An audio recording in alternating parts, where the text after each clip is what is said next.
Hello, everybody, and welcome to the Tuesday edition of Video Clips, which is brought to you by Wellness Forum Health and the Wellness Forum Institute for Health Studies. First of all, it's time to redeem your Cancer Pledge coupons. The campaign is over, but now you have a gift card, and also you need to register if you haven't already done so for one of the 2 times I'm going to offer a Prevent Cancer workshop, which will cover how to prevent cancer. I mean, it's a whole lot better not to get it than to have to figure out how to treat it. And so, anyway, make sure you RSVP and let us know which day you choose. And also make sure you use your gift card. And you have 3 choices. First of all, you can apply, all gift cards include $100 off our conference ticket.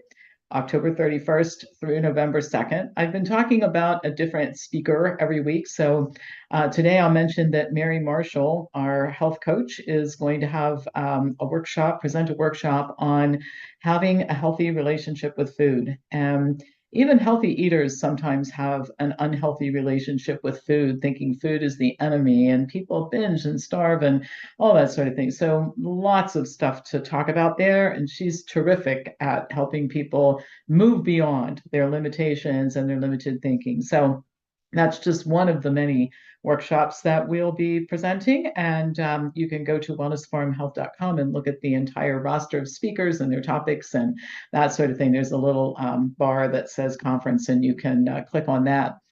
So you can apply it to the conference and then also to 2 other programs. Common Conditions is this weekend, part 2.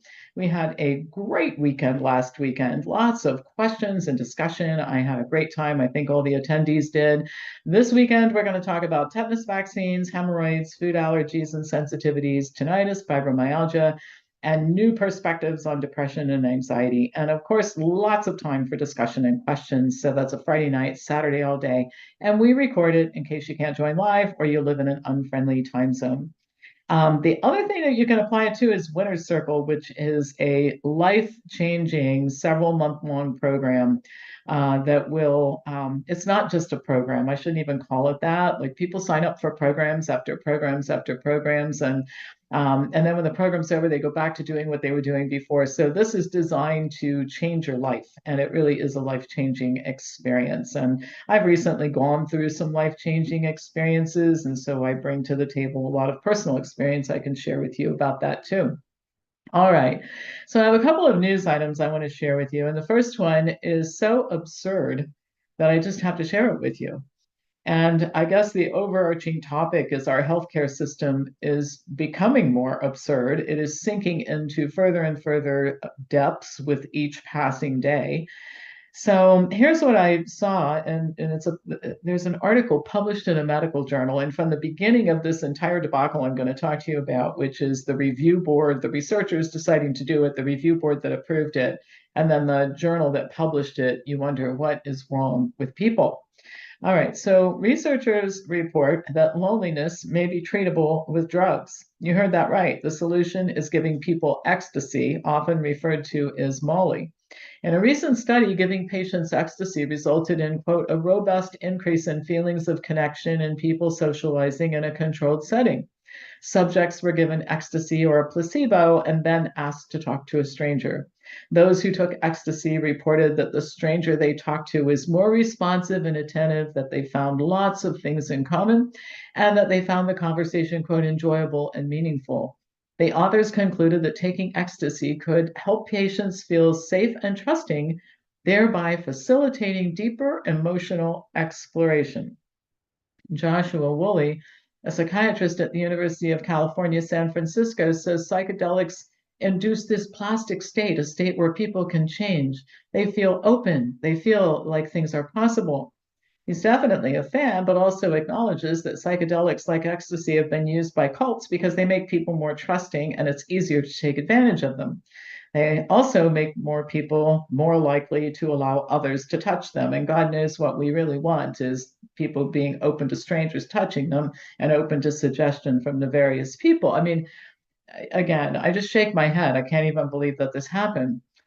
Now, side effects of ecstasy include clenching jaw, grinding teeth, sweating, nausea, vomiting, higher blood pressure, anxiety and panic attacks, paranoia, irrational behavior, psychosis, overheating, and dehydration. The characteristics that make a person more charming to be around, thus resolving the loneliness problem. So every time I think that medicine has stooped to the lowest level possible, I'm confronted with something new that indicates that the descent into harming people more and more has no end in sight. The solution to loneliness is people, not drugs. And what healthcare professionals could do and should do is help people form social groups and facilitate interaction, form some kind of health promotion group, like what we're doing with our food over medicine clubs and some of the communities we'll be setting up next year. It's just hard to believe, as I mentioned earlier, that a review board would approve this, such a dangerous experiment, that a group of researchers could even conceive that this would be productive, and then a journal would choose to print it with psychiatrists saying, well, this is just great. So it's the reason we have to put citizens in charge of health and healthcare, and you've got to become an informed consumer and stay away from a profession that has elements like this. It just gets scarier all the time. Just one quick announcement for health professionals. We haven't raised our tuition rates since 2009, and we're going to have to do it, obviously. That's a long time to go without a tuition increase.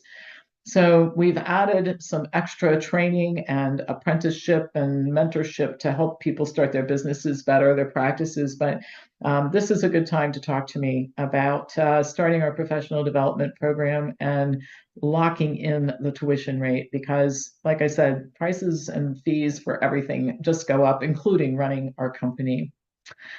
All right. In just a few weeks, I'll be hosting our annual Optimal Health with Pam Healthy Aging Weekend, how to age chronologically while reversing physical aging.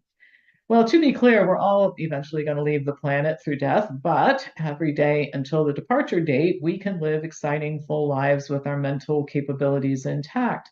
This requires using a lot of strategies and for some people making changes in current habits and state of mind, but it is so worth it. There are growing numbers of people who are living into their 10th decade, and I mean really living, not just existing. Here's a tip. Become a resilient person. Develop the ability to adapt to challenges, and you'll add years to your lifespan.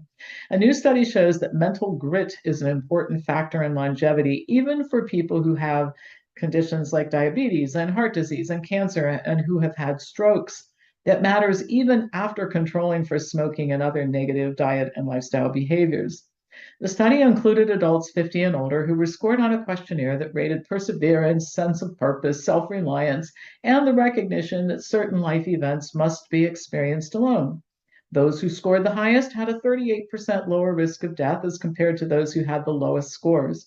Additionally, positive acceptance of change was by itself associated with lower overall mortality. So being mentally nimble, I guess is the term we could use, becomes important.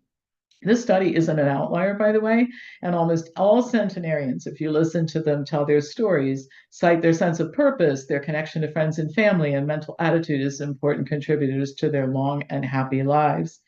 Research also shows that the relationship between the mind and body is bidirectional. For example, people make up their minds to exercise in order to build good health, and then exercise is linked to a better state of mind and resilience. Now, for those of you who want to change mental state and attitude and look into this a little further, and this is for people who have professional memberships or above with Wellness Forum, our discussion book for November is going to be Man's Search for Meaning by Viktor Frankl. I've read it several times, and I've read it many times because I forget how important the book is. It's his account of his experience in a concentration camp and his insightful exploration of the human will to find meaning. I think it's particularly timely today because we're certainly faced with a lot of uncertainty and challenges. And there are some wonderful study guides that have been created about this book that I'll rely on a little bit to guide the discussion. So that'll be November 20th and November 21st coming up. And I think, like I said, good timing because life is a bit challenging for some people, maybe for all people these days. All right, that's it for today. As usual, pass this on to anybody who you think would enjoy watching it, and I will be back to you on Thursday with more news. Thank you for watching.